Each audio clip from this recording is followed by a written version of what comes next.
Again, a quick update. Today I decided to put some red Loctite with one of those spark plug repair things in here to see if I have compression. It's not the proper way of doing it. It's one of these kits, but it'll get you fixed in the bind. But I went back trailed where I had a Volkswagen motor built for me for another customer, and I went to his shop and he said he wouldn't touch the Porsche engines because he's not set up for it. You don't want to mess with 914, but not 912 motors.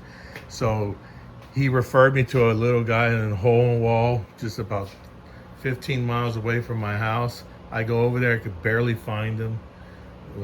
Kind of a nasty place in a bad neighborhood. Go in there and he had all kinds of Porsche stuff, and he was working on actually two sets of heads, one with the twin spark plug. He knows what he's doing. So I asked him, what should I do about this situation? He said you could try it, but he says, it could pop out again. But he said, I understand, finances and all that, and at least it's better than nothing. But my thing, I wanted to see if I have compression again. It's that old saying, just wants to know if there was good compression or was just leaking really bad out of that cylinder.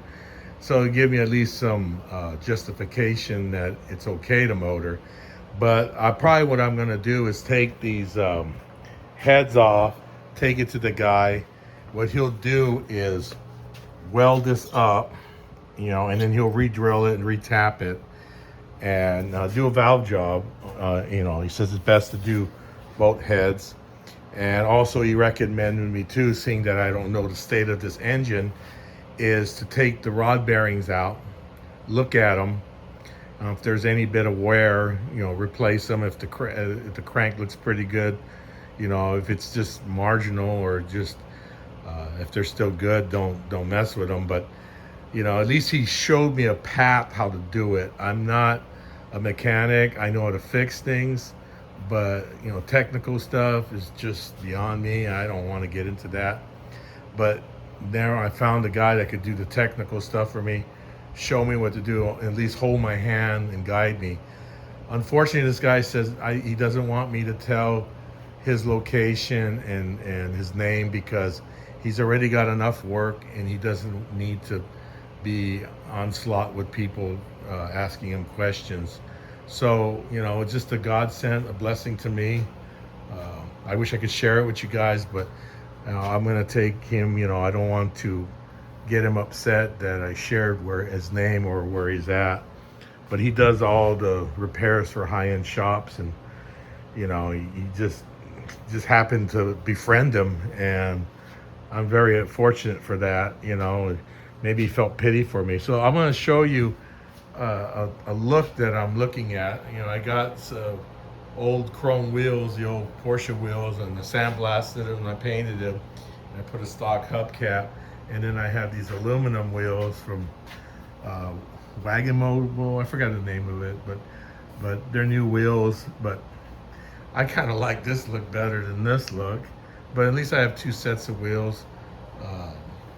The other ones have some old Michelin tires on there. They're a bit cracked, so they'll be for around town and just to kind of show off the little black wheels and stuff. I like it this way. I think it looks cool. It looks sinister, but I don't know. At least I have wheels of both types and stuff, so I could switch it up. Just wanted to show you what I like doing. I'd rather do this kind of stuff than this kind of stuff. I can't stand doing mechanical work. I mean, I know how to do it. And also, I'll show you maybe in a future video that I use the stock Porsche carb air cleaners. I can't pronounce the name. I'll destroy it by pronouncing. But the holes on a Weber and a hole on the Solex are the same. But I'll show you what I did to fit them on there, and they fit on there tightly. So it's kind of a neat thing to do. I mean, it looks original, but it's a Weber carburetor. They're the old Italian ones. I heard from that guy, he said those are real good carburetors, and just use them because they're good carburetors. Don't find some Solix. If you got those, don't screw around with it. So he's pretty he recommends, at least I have someone to tell me what to do and help me out, and I feel like I could trust him.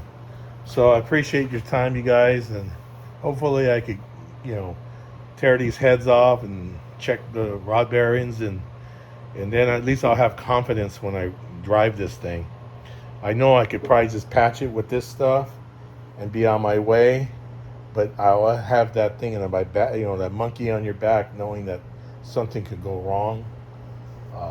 I've seen, actually, the guy with the Volkswagen guy says, you're fine, you ain't gonna worry about it. If you did that, I don't think there'll be a hassle. But this guy, they're professionals. They know what they're doing, and he said you probably get away with it. But I recommend it. It's an expensive crank in those 912s, and if you ruin it, or something catastrophic happens, it's too expensive to fix. So just do your due diligence and and fix it. So I appreciate your time, you guys, and it was a good report. Hopefully, as I take it apart, take it to the guy, everything will work out great. So thank you very much, and God bless.